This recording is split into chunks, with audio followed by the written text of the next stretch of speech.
नमस्कार। हिंदी वाली स्टोरी में आपका स्वागत है।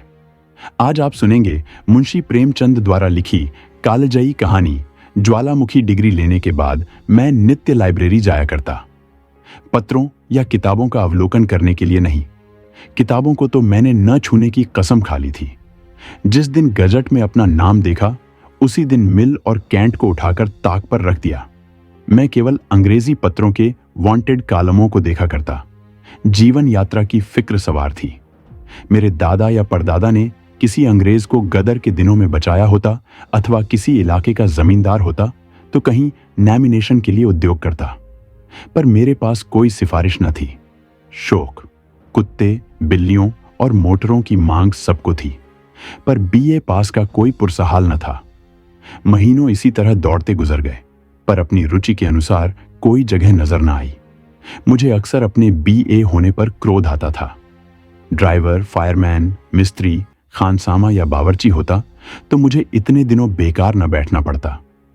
एक दिन मैं चारपाई पर लेटा हुआ एक पत्र पढ़ रहा था कि मुझे एक मांग अपनी इच्छा के अनुसार दिखाई दी।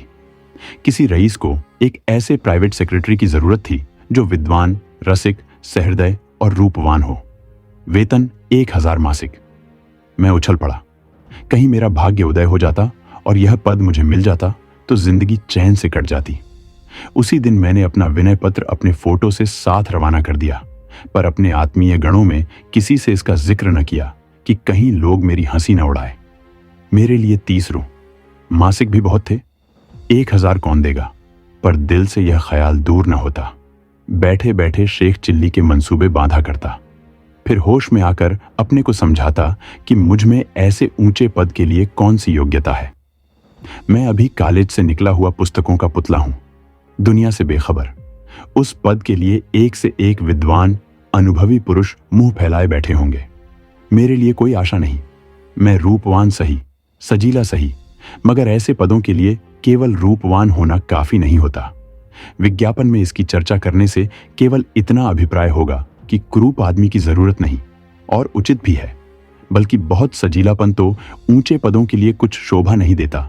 मध्यम श्रेणी, तोंद भरा हुआ शरीर, फूले हुए गाल और गौरव युक्त वाक्य शैली, यह उच्च पदाधिकारियों के लक्षण हैं, और मुझे इनमें से एक भी मयस्सर नहीं।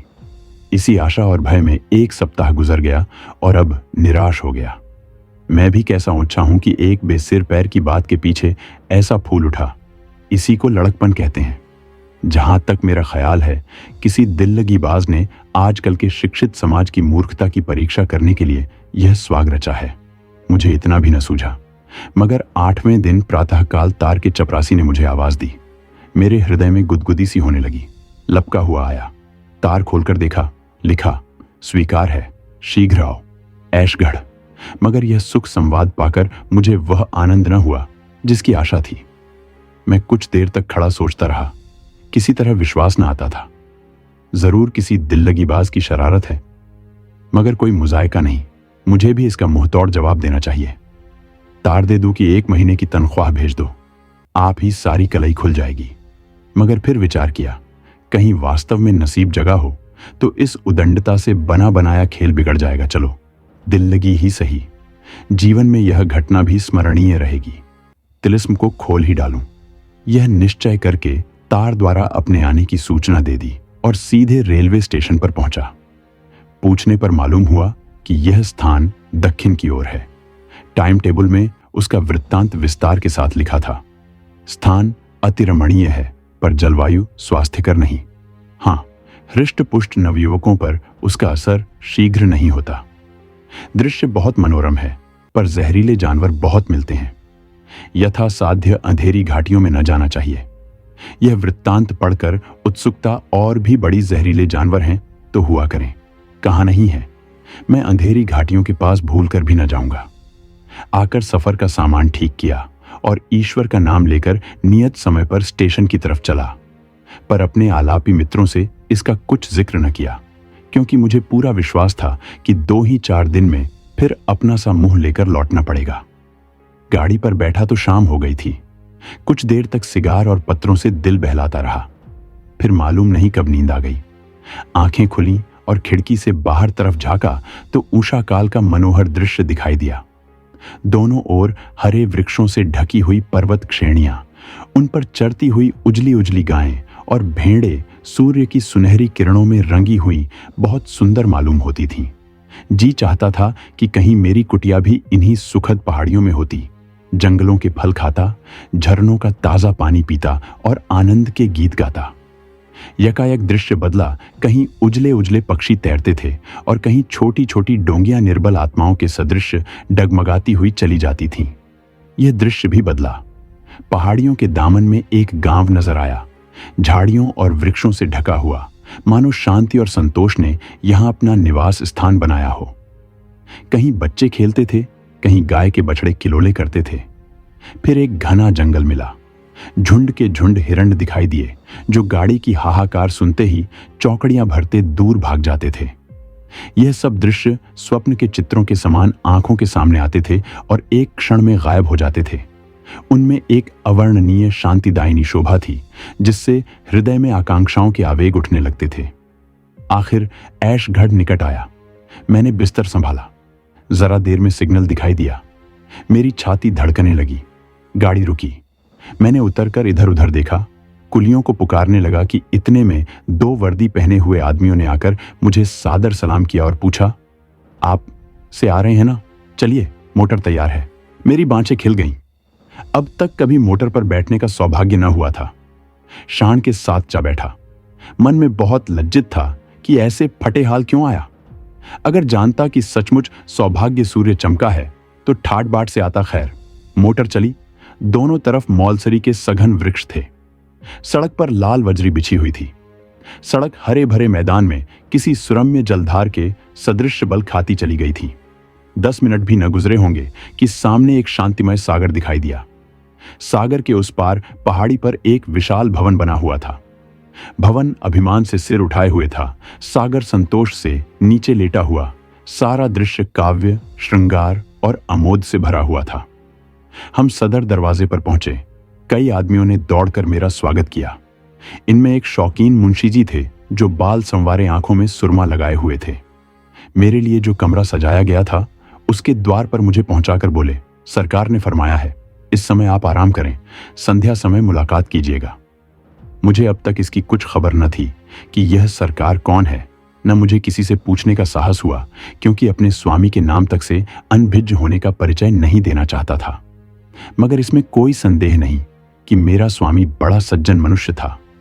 मुझे इतने आदर सत्कार की कदापि आशा न थी। अपने सुसज्जित कमरे में जाकर जब मैंने एक आराम कुर्सी पर बैठा तो हर्ष से विह्वल हो गया। पहाड़ियों की तरफ से शीतल वायु के मंद मंद झोंके आ रहे थे।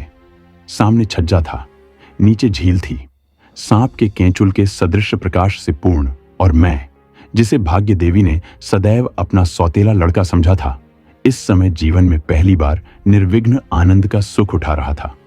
तीसरे पहर शौकीन मुंशी जी ने आकर इत्तला दी कि सरकार ने याद किया है। मैंने इस बीच में बाल बना लिए थे।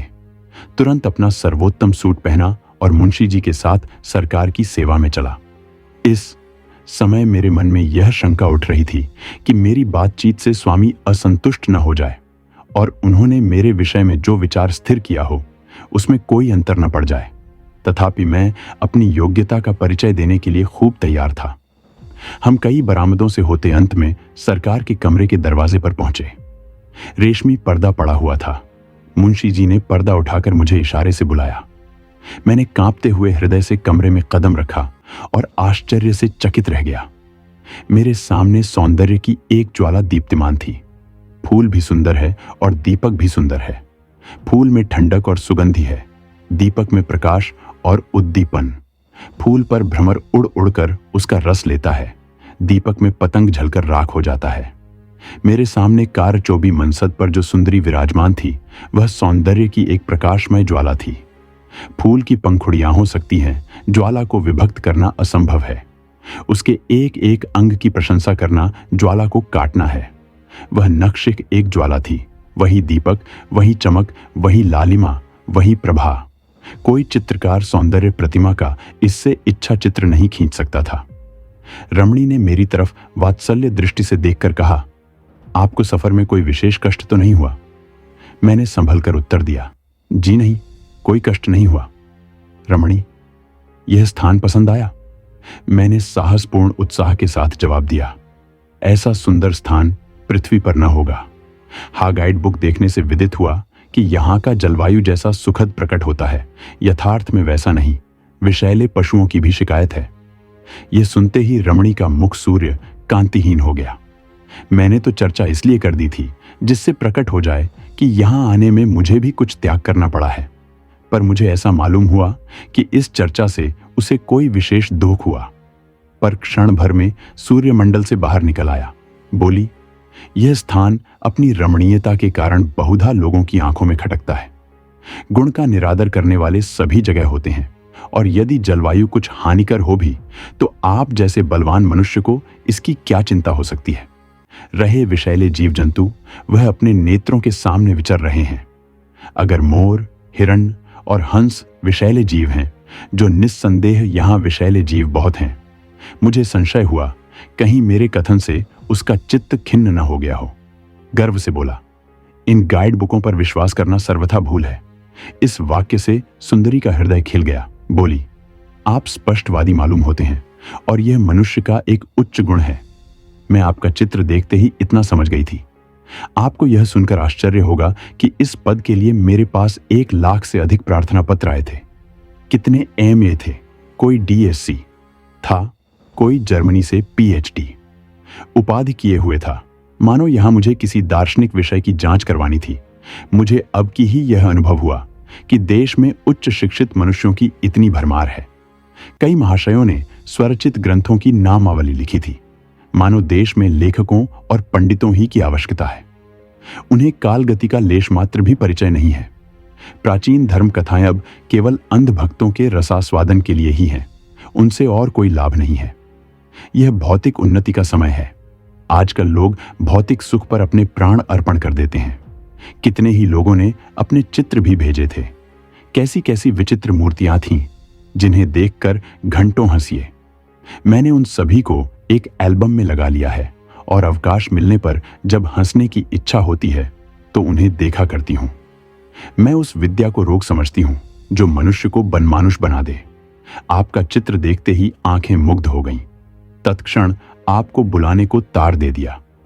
मालूम नहीं क्यों, अपने गुण स्वभाव की प्रशंसा की अपेक्षा हम अपने बाह्य गुणों की प्रशंसा से अधिक संतुष्ट होते हैं, और एक सुंदरी के मुख से तो वह चलते हुए जादू के समान है।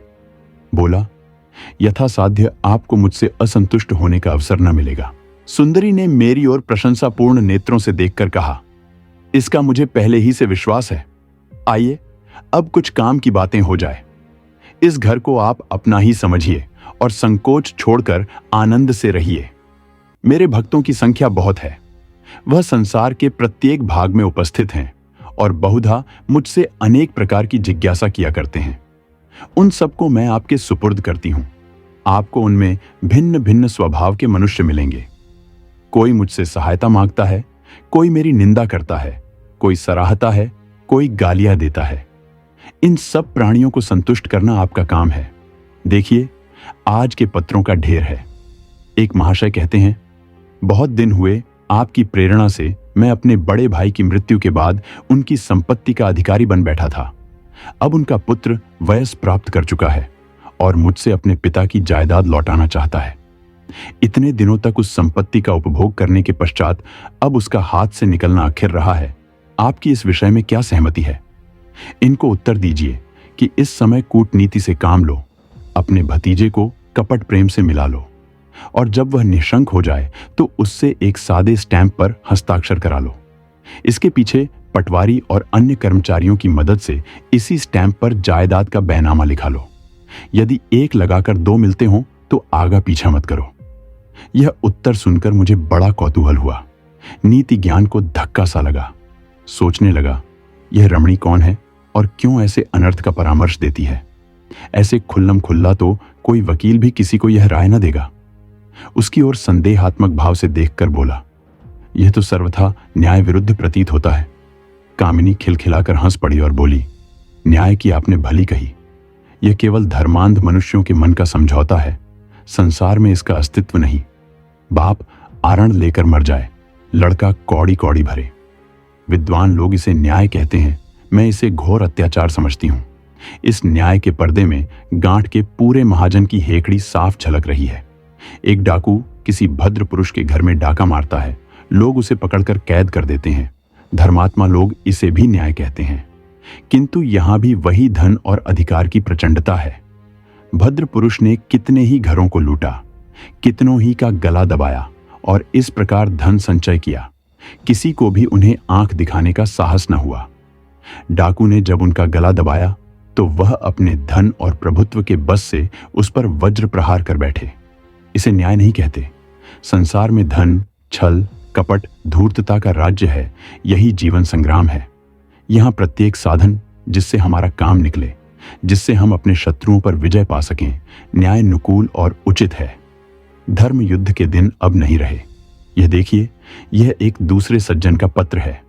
वह कहते हैं, मैंने प्रथम श्रेणी में MA पास किया, प्रथम श्रेणी में कानून की परीक्षा पास की, पर अब कोई मेरी बात भी नहीं पूछता। अब तक यह आशा थी कि योग्यता और परिश्रम का अवश्य ही कुछ फल मिलेगा, पर 3 साल के अनुभव से ज्ञात हुआ कि यह केवल धार्मिक नियम है। 3 साल से घर की पूंजी खा चुका। अब विवश होकर आपकी शरण लेता हूं। मुझ हतभाग्य मनुष्य पर दया कीजिए और मेरा बेड़ा पार लगाइए।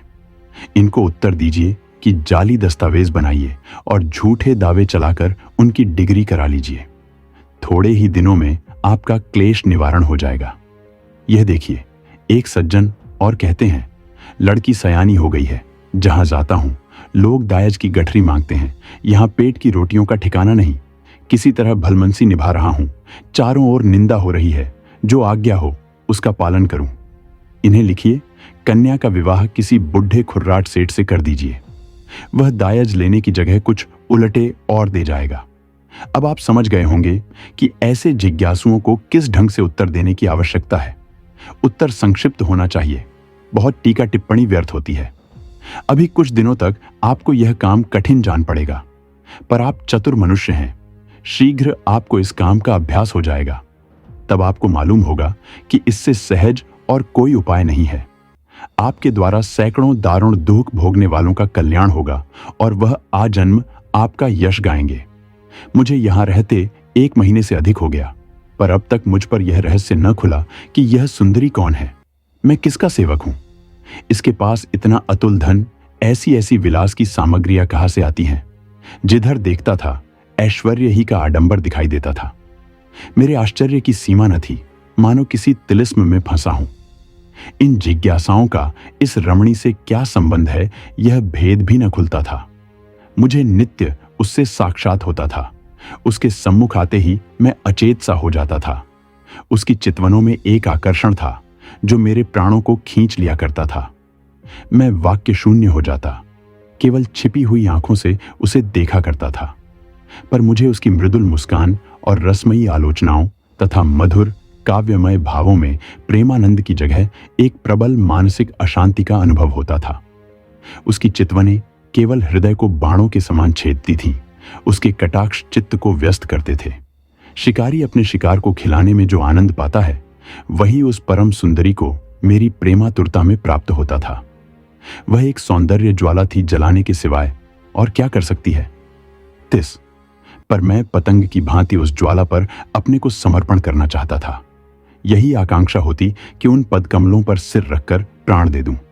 यह केवल उपासक की भक्ति थी, काम और वासनाओं से शून्य। कभी कभी वह संध्या के समय अपने मोटर वोट पर बैठकर सागर की सैर करती तो ऐसा जान पड़ता मानो चंद्रमा आकाश लालिमा में तैर रहा है। मुझे इस दृश्य में सुख प्राप्त होता था। मुझे अब अपने नियत कार्यों में खूब अभ्यास हो गया था। मेरे पास प्रतिदिन पत्रों का पोथा पहुंच जाता था। मालूम नहीं किस डाक से आता था। लिफाफों पर कोई मोहर न होती थी। मुझे इन जिज्ञासुओं में बहुधा वह लोग मिलते थे जिनका मेरी दृष्टि में बड़ा आदर था। कितने ही ऐसे महात्मा थे जिनमें मुझे श्रद्धा थी। बड़े बड़े विद्वान लेखक और अध्यापक, बड़े बड़े ऐश्वर्यवान रईस, यहां तक कि कितने ही धर्म के आचार्य नित्य अपनी राम कहानी सुनाते थे। उनकी दशा अत्यंत करुणाजनक थी। वह सब के सब मुझे रंगे हुए सियार दिखाई देते थे। जिन लेखकों को मैं अपनी भाषा का स्तंभ समझता था, उनसे घृणा होने लगी। वह केवल उचक्के थे। जिनकी सारी कीर्ति चोरी, अनुवाद और कतर ब्योंत पर निर्भर थी। जिन धर्म के आचार्यों को मैं पूज्य समझता था, वह स्वार्थ, तृष्णा और घोर नीचता के दलदल में फंसे हुए दिखाई देते थे। मुझे धीरे धीरे यह अनुभव हो रहा था कि संसार की उत्पत्ति से अब तक लाखों शताब्दियां बीत जाने पर भी मनुष्य वैसा ही क्रूर, वैसा ही वासनाओं का गुलाम बना हुआ है। बल्कि उस समय के लोग सरल प्रकृति के कारण इतने कुटिल, दुराग्रहों में इतने चालाक न होते थे। एक दिन संध्या समय उस रमणी ने मुझे बुलाया। मैं अपने घमंड में यह समझता था कि मेरे बांकपन का कुछ न कुछ असर उस पर भी होता है। अपना सर्वोत्तम सूट पहना, बाल संवारे और विरक्त भाव से जाकर बैठ गया। यदि वह मुझे अपना शिकार बनाकर खेलती थी तो मैं भी शिकार बनकर उसे खिलाना चाहता था। ज्यों ही मैं पहुंचा, उस लावण्यमयी ने मुस्कुराकर मेरा स्वागत किया, पर मुखचंद्र कुछ मलिन था। मैंने अधीर होकर पूछा, सरकार का जी तो अच्छा है? उसने निराश भाव से उत्तर दिया, जी हां, 1 महीने से एक कठिन रोग में फंस गई हूं। अब तक किसी भांति अपने को संभाल सकी हूं, पर अब रोग असाध्य होता जाता है। उसकी औषधि निर्दय मनुष्य के पास है। वह मुझे प्रतिदिन तड़पते देखता है, पर उसका पाषाण हृदय जरा भी नहीं पसीजता। मैं इशारा समझ गया। सारे शरीर में एक बिजली सी दौड़ गई। सांस बड़े वेग से चलने लगी। एक उन्मत्तता का अनुभव होने लगा। निर्भय होकर बोला, संभव है जिसे आपने निर्दय समझ रखा हो वह भी आपको ऐसा ही समझता हो और भय से मुंह खोलने का साहस न कर सकता हो। सुंदरी ने कहा, तो कोई ऐसा उपाय बताइए जिससे दोनों ओर की आग बुझे। प्रियतम, अब मैं अपने हृदय की दहकती हुई विरहाग्नि को नहीं छिपा सकती। मेरा सर्वस्व आपको भेंट है। मेरे पास वह खजाने हैं जो कभी खाली न होंगे। मेरे पास वह साधन है जो आपको कीर्ति के शिखर पर पहुंचा देंगे। मैं समस्त संसार को आपके पैरों पर झुका सकती हूं। बड़े बड़े सम्राट भी मेरी आज्ञा को नहीं टाल सकते। मेरे पास वह मंत्र है जिससे मैं मनुष्य के मनोवेगों को क्षण मात्र में पलट सकती हूं। आइए, मेरे हृदय से लिपटकर इस दाह क्रांति को शांत कीजिए। रमणी के चेहरे पर जलती हुई आग की सी कांति थी। वह दोनों हाथ फैलाए कामोन्मत्त होकर मेरी ओर बढ़ी। उसकी आंखों से आग की चिंगारियां निकल रही थीं। परंतु जिस प्रकार अग्नि से पारा दूर भागता है, उसी प्रकार मैं भी उसके सामने से एक कदम पीछे हट गया। उसकी प्रेमातुरता से मैं भयभीत हो गया, जैसे कोई निर्धन मनुष्य किसी के हाथों से सोने की ईंट लेते हुए भयभीत हो जाए। मेरा चित्त एक अज्ञात आशंका से कांप उठा।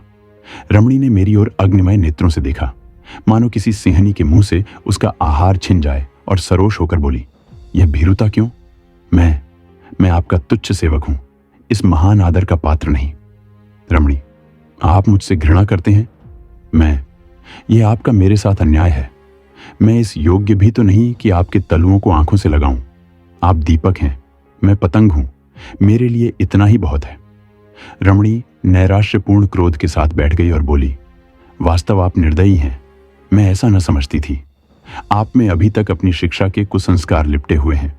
पुस्तकों और सदाचार की बेड़ी आपके पैरों से नहीं निकली। मैं शीघ्र ही अपने कमरे में चला आया और चित्त के स्थिर होने पर जब मैं इस घटना पर विचार करने लगा तो मुझे ऐसा मालूम हुआ कि अग्निकुंड में गिरते गिरते बचा। कोई गुप्त शक्ति मेरी सहायक हो गई। यह गुप्त शक्ति क्या थी? मैं जिस कमरे में ठहरा हुआ था उसके सामने झील के दूसरी तरफ छोटा सा झोपड़ा था। उसमें एक वृद्ध पुरुष रहा करते थे। उनकी कमर तो झुक गई थी, पर चेहरा तेजमय था। वह कभी कभी इस महल में आया करते थे। रमणी न जाने क्यों उनसे घृणा करती थी, मन में उनसे डरती थी। उन्हें देखते ही घबरा जाती, मानो किसी असमंजस में पड़ी हुई है। उसका मुख फीका पड़ जाता, जाकर अपने किसी गुप्त स्थान में मुंह छिपा लेती। मुझे उसकी यह दशा देखकर कौतूहल होता था। कई बार उसने मुझसे भी उनकी चर्चा की थी, पर अत्यंत अपमान के भाव से। वह मुझे उनसे दूर दूर रहने का उपदेश दिया करती थी, और यदि कभी मुझे उनसे बातें करते देख लेती तो उसके माथे पर बल पड़ जाते थे। कई दिनों तक मुझसे खुलकर न बोलती थी। उस रात को मुझे देर तक नींद नहीं आई। उधेड़ बुन में पड़ा हुआ था। कभी जी चाहता, आओ आंख बंद करके प्रेम रस का पान करें, संसार के पदार्थों का सुख भोगें, जो कुछ होगा देखा जाएगा। जीवन में ऐसे दिव्य अवसर कहाँ मिलते हैं। फिर आप ही आप मन खिंच जाता था, घृणा उत्पन्न हो जाती थी। रात के 10 बजे होंगे कि हठात मेरे कमरे का द्वार आप ही आप खुल गया और वही तेजस्वी पुरुष अंदर आए। यद्यपि मैं अपनी स्वामिनी के भय से उनसे बहुत कम मिलता था, पर उनके मुख पर ऐसी शांति थी और उनके भाव ऐसे पवित्र तथा कोमल थे कि हृदय में उनके सत्संग की उत्कंठा होती थी।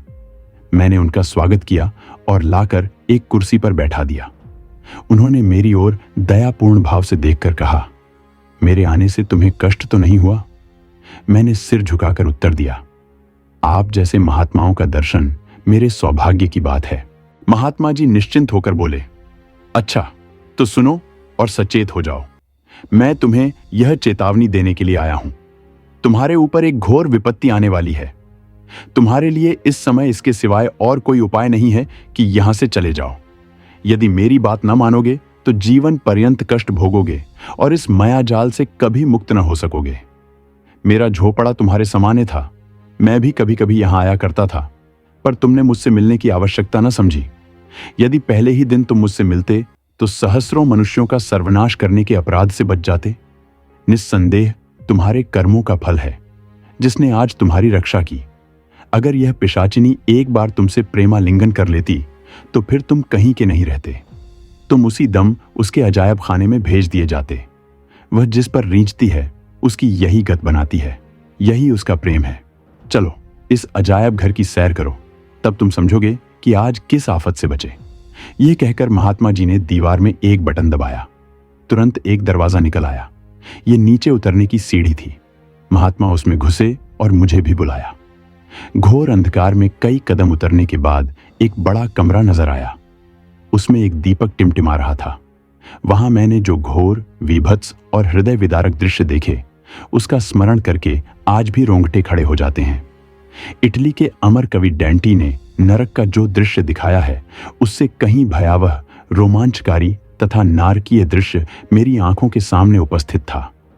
सैकड़ों विचित्र देहधारी नाना प्रकार की अशुद्धियों में लिपटे हुए भूमि पर पड़े कराह रहे थे। उनके शरीर मनुष्यों के से थे, लेकिन चेहरों का रूपांतर हो गया था। कोई कुत्ते से मिलता था, कोई गीदड़ से, कोई बनबिलाव से, कोई सांप से। एक स्थान पर एक मोटा स्थूल मनुष्य एक दुर्बल शक्तिहीन मनुष्य के गले में मुंह लगाए उसका रक्त चूस रहा था। एक ओर दो गिद्ध की सूरत वाले मनुष्य एक सड़ी हुई लाश पर बैठे उसका मांस नोच रहे थे। एक जगह एक अजगर की सूरत का मनुष्य एक बालक को निगलना चाहता था, पर बालक उसके गले में लटका हुआ था। दोनों ही जमीन पर पड़े छटपटा रहे थे। एक जगह मैंने अत्यंत पैशाचिक घटना देखी।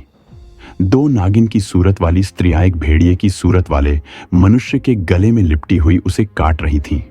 वह मनुष्य घोर वेदना से चिल्ला रहा था। मुझसे अब और न देखा गया। तुरंत वहां से भागा और गिरता पड़ता अपने कमरे में आकर दम लिया। महात्मा जी भी मेरे साथ चले आए। जब मेरा चित्त शांत हुआ तो उन्होंने कहा, तुम इतनी जल्दी घबरा गए? अभी तो इस रहस्य का एक भाग भी नहीं देखा। यह तुम्हारी स्वामिनी के बिहार का स्थान है और यही उसके पालतू जीव हैं। इन जीवों के पिशाच अभिनय देखने में उसका विशेष मनोरंजन होता है। ये सभी मनुष्य किसी समय तुम्हारे ही समान प्रेम और प्रमोद के पात्र थे, पर उनकी यह दुर्गति हो रही है। अब तुम्हें मैं यही सलाह देता हूं कि इसी दम यहां से भागो, नहीं तो रमणी के दूसरे वार से कदापि न बचोगे। यह कहकर महात्मा अदृश्य हो गए। मैंने भी अपनी गठरी बांधी और अर्धरात्रि के सन्नाटे में चोरों की भांति कमरे से बाहर निकला। शीतल आनंदमय समीर चल रहा था। सामने के सागर में तारे छिटक रहे थे। मेहंदी की सुगंधें उड़ रही थी। मैं चलने को तो चला, पर संसार सुख भोग का ऐसा सुअवसर छोड़ते हुए दुख होता था। इतना देखने और महात्मा के उपदेश सुनने पर भी चित्त उस रमणी की ओर खींचता था। मैं कई बार चला, कई बार लौटा, पर अंत में आत्मा ने इंद्रियों पर विजय पाई। मैंने सीधा मार्ग छोड़ दिया और झील किनारे किनारे गिरता पड़ा, कीचड़ में फंसता हुआ सड़क तक आ पहुंचा। यहां आकर मुझे एक विचित्र उल्लास हुआ, मानो कोई चिड़िया बाज के चंगुल से छूट गई हो। यद्यपि मैं 1 मास के बाद लौटा था, पर अब जो देखा तो अपनी चारपाई पर पड़ा हुआ था। कमरे में जरा भी गर्द या धूल न थी। मैंने लोगों से इस घटना की चर्चा की तो लोग खूब हंसे और मित्रगण तो अभी तक मुझे प्राइवेट सेक्रेटरी कहकर बनाया करते हैं। सभी कहते हैं कि मैं 1 मिनट के लिए भी कमरे से बाहर नहीं निकला। महीने भर गायब रहने की तो बात ही क्या। इसलिए अब मुझे भी विवश होकर यही कहना पड़ता है कि शायद मैंने कोई स्वप्न देखा है। कुछ भी हो, परमात्मा को कोटि कोटि धन्यवाद देता हूं कि मैं उस पाप कुंड से बचकर निकल आया। वह चाहे स्वप्न ही हो, पर मैं उसे अपने जीवन का एक वास्तविक अनुभव समझता हूं, क्योंकि उसने सदैव के लिए मेरी आंखें खोल दी। कहानी पसंद आई हो तो वीडियो को लाइक, कमेंट और चैनल को सब्सक्राइब जरूर करें। फिर मिलते हैं ऐसे ही एक और दिलचस्प कहानी के साथ। तब तक के लिए धन्यवाद।